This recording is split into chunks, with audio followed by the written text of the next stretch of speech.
2nd, 2014, and I'm here at Willamette Cove.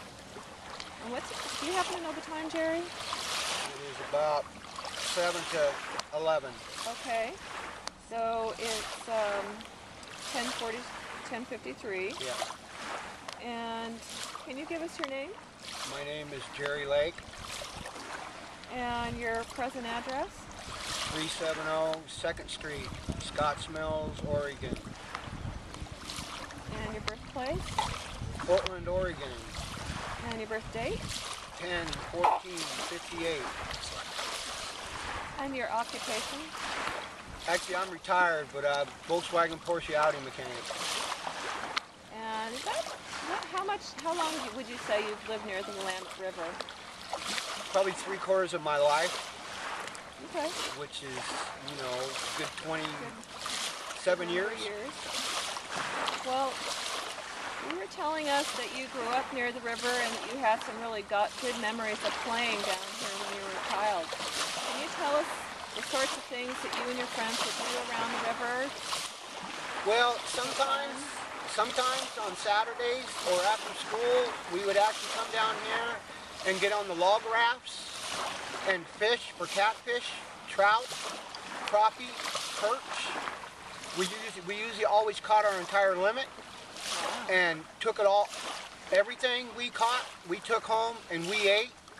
I mean, we would dive off of the bridges and we would dive off the containers.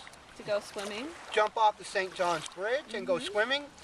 And we all had a lot of fun on the river itself, and it's very enjoyable even today. I mean, look at this site down here. You know, it may have its problems, but it's beautiful within itself. Just like the Willamette River underneath the St. John's Bridge. You know, and I mean, this was very entertaining for us, especially when it comes summertime. You know, I mean, we stayed down here sometimes all day, all night, all day, all night. So when you were down here, when you were a child, you'd come down here every day in the summer and play? Pretty much. Every single day. Me and my friends would come down here and we'd go up and down the river. I mean, I had an old Honda 80, you know, and I drove that thing from corner of Richmond and Syracuse, where I grew up at. A 2-story house there. And we'd come down here and just have a lot of fun, and the river was very enjoyable. Did you see a lot of other children playing down here? Were there a lot of people fishing?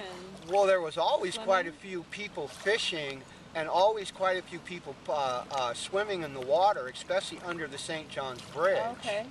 And that was before they got the park and all that at the St. John's Bridge. I mean, it used to be you could go down there and see huge, gigantic goldfish just swimming in the winter. Interesting. Huh. I mean, I went to James John grade school, 1st through 8th grade. And so me and my friends, we had a lot of fun down here in the woods, on the river. Yeah. Very enjoyable. Do you have a particular memory of one incident, maybe night fishing, or one particular story that you had when you were a kid that what you really remember that really stands out in your memory of good times? Well, one of our good times was, you know, we'd come down here on a Friday or a Saturday night and sit on the barges, and one time we actually, the log raft got loose. And we didn't realize. Because there were log rafts around the river edges. Right, and we just get on the log rafts and go fishing. Well, you know, the log raft busted loose, or came loose. And next thing we realize is there's 4 of us, and we're on the log raft, and we're in the middle of the Willamette River. And it's just like, you know, it's like 11 o'clock at night, you know, and how do we get back to shore, you know? How do we get back to shore, you know? Well, we had to swim back to shore. Oh, so you had to dive off? Yeah, it's like, I don't know, probably from, you know, past his boats out there, you know, but still, it was like 11 o'clock at night, and we had to get off the log raft to get back to shore because it was taking us out to sea. Yeah, that's memorable. Just like the first airplane that opened from the front and the rear, that docking area up there on across the street from across the St. John's Bridge underneath there, we took a field trip from the grade school to there, and we had a full field trip of that big old aircraft from the front and the back opened up when they first come out with those. Interesting. Well, you were saying earlier that you used to do fishing off the log rafts at Yep. night. Yep. Can you describe what that was like? How did you said something about building a fire on the log raft? Yeah, some of the log rafts actually had a pit, a fire pit in them, where, you know, because you get people, the people that rode the log raft, sometimes they have to stay on them all night long. And actually, some of the log rafts had fire pits, and you could actually sit there and build a fire, and you could actually cook your fish right there if you really wanted to.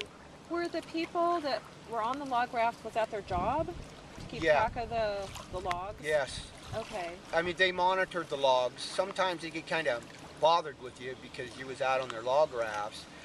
But most of them, they were friends with my grandpa, so they pretty much knew we were safe. Yeah. But if you know, I mean, you could get on them log rafts and run, but you hit one wrong log and you're in the water.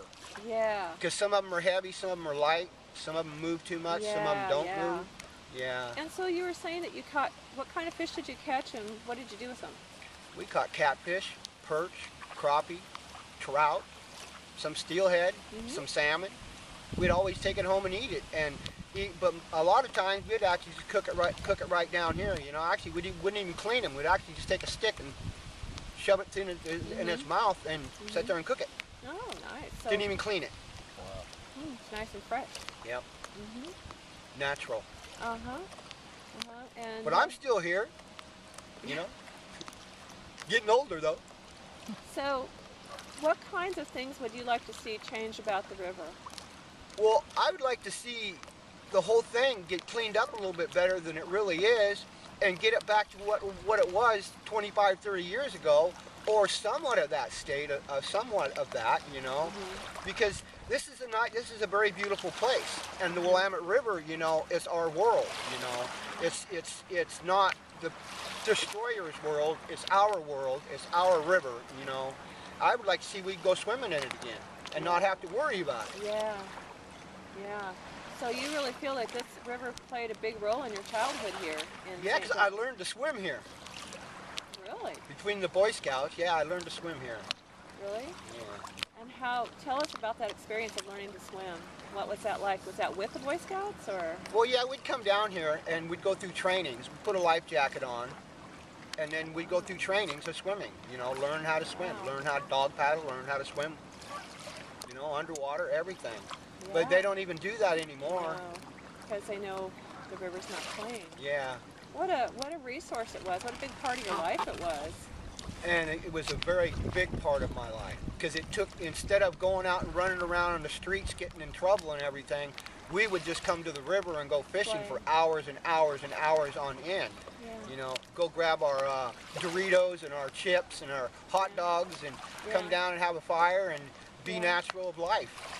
Did you ever notice a change between when you were fishing when you were a child or younger and fishing now? Do you see a change in the type of fish, or do you see a change in the size of fish, or do you even fish now?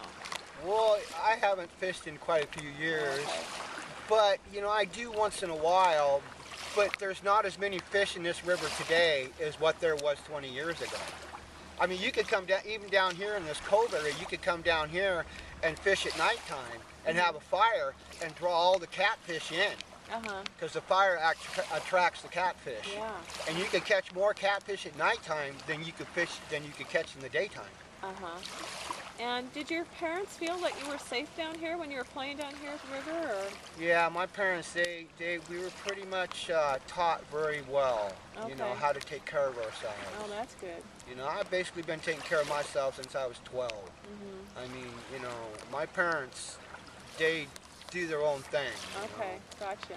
So they were glad to have those fish. Yes. I was glad to eat them. Okay. Okay. I just wish we could get some more fresher than what they are. Yeah. And fish here and not have to worry about it so much anymore. Yeah, exactly. Or go swimming after they clean up the site. Yeah. So when you learned to swim here, did you come down here and actually swim? What areas of the river did you swim in? Did you swim here or down at where the bridge is? Well, we swam underneath the St. John's Bridge. Oh, did you? Yeah. Okay. And then all the way up up to this point up here too. We never went anywhere beyond this particular point right here. Okay. But this was always a nice spot to go. Yeah. I mean, there's sand, there's everything. And if you look around, you don't even really look like, if you look in the background over here, it doesn't really look like you're actually on the Willamette River, you know. I know. But people don't understand that at all. Yeah. So how do you feel when you're by the river? Is it a good feeling for you, like is it relaxing or? The river is actually so much relaxing and soothing. I mean, you know, you could have some worries, you know, something could be bothering you, troubling you, but you come down to the river, you listen to the water, you listen to everything else, the wildlife, and you know, some things you can come to a simple solution just by the tranquility of the river and the woods. Yeah. What is your favorite thing about the Willamette River, would you say, that you could think of? Well, favorite thing is growing up on it and being on it and swimming in it and enjoying the tranquility of life that there really is with the nature. Well, that's wonderful. Thank you very much for your story. It's just really for us to hear that. Carrie? What's the time, please? Oh. It's actually 11:04. Okay. What is that?